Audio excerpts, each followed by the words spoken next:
Баршаңызға қайырлы күн достар. Бүгін сіздердің назарларыңызға ерекше кофенің дәмін сездіретін булочканың рецептін ұсынамын. Видеоны соңына дейін тамашалап, міндетті түрде жасап көріңіз. Ең алдымен жылы сүтімізге ашытқы, қант және ванилинді қосып жақсылап араластырамыз. Мендегі ашытқы белсенді болғандықтан, оның көтерілуіне ұзақ уақыт кетірмеймін, яғни быстро действующий деп жатамыз. Егер сізде қарапайым ашытқы болатын болса, 5-10 минут сүтпен әрекеттесуін күтіңіз.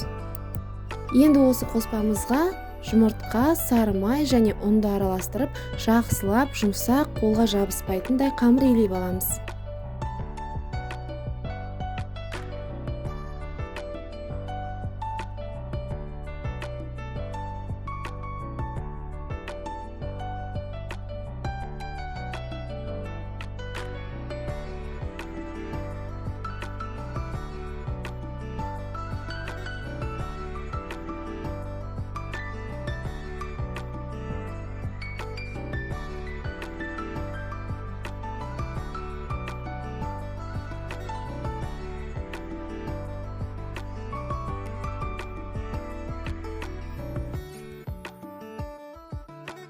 Міне достар, осындай қолға жабыспайтын жұмсақ қамыр дайын болады.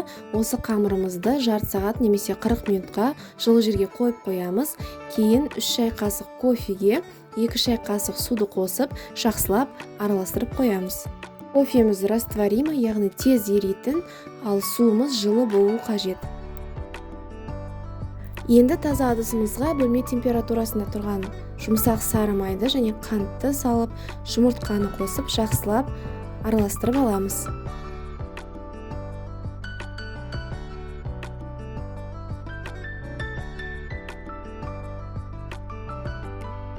Осы қоспамызға алдын ала дайындап қойған кофені және ұнды қосып, бір тегіс болғанша араластырамыз.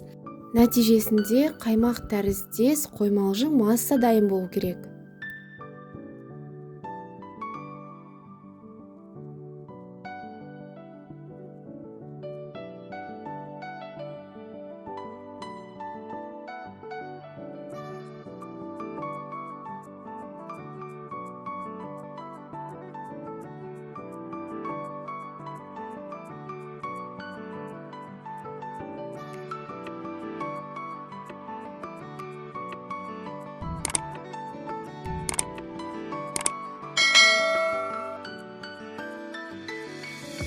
Ашыған қамырымызды алып, бірдей бөліктерге бөлеміз.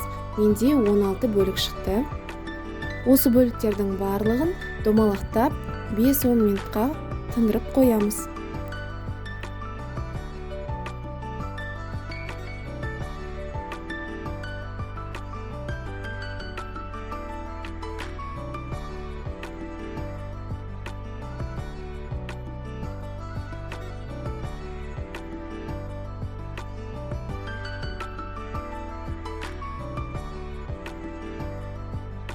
Тынған қамырымызды алып, жай ғана жаймалаймыз, үстінен қатты баспаймыз, ортасына шоколад немесе қойылатылған сүт салып, қайтадан қамырды біріктіріп, домалақ шарик жасаймыз.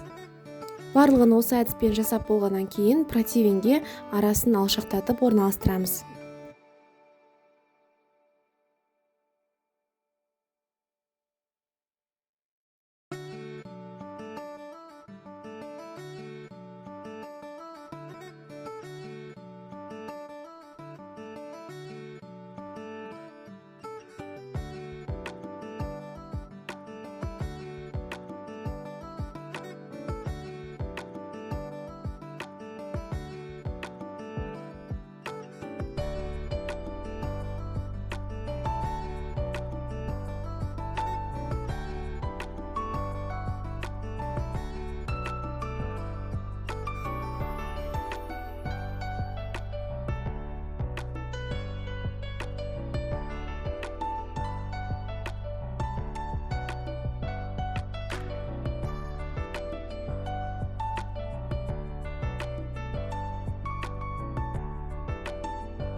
Ендігі кезекте кондитерлік мешокқа немесе мен сияқты қарапайым целлофанға жаңағы кофемен араласқан массамызды құйып алып, барлық булочканың бетіне өрнекпен роза тәріздес өрнек салып шығамыз.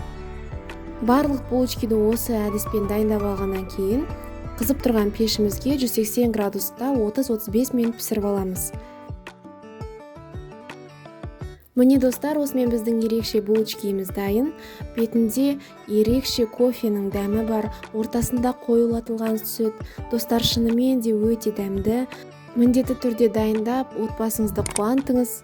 Рецепт ұнаса лайк басып, пікір қалдыруды ұмытпаңыз.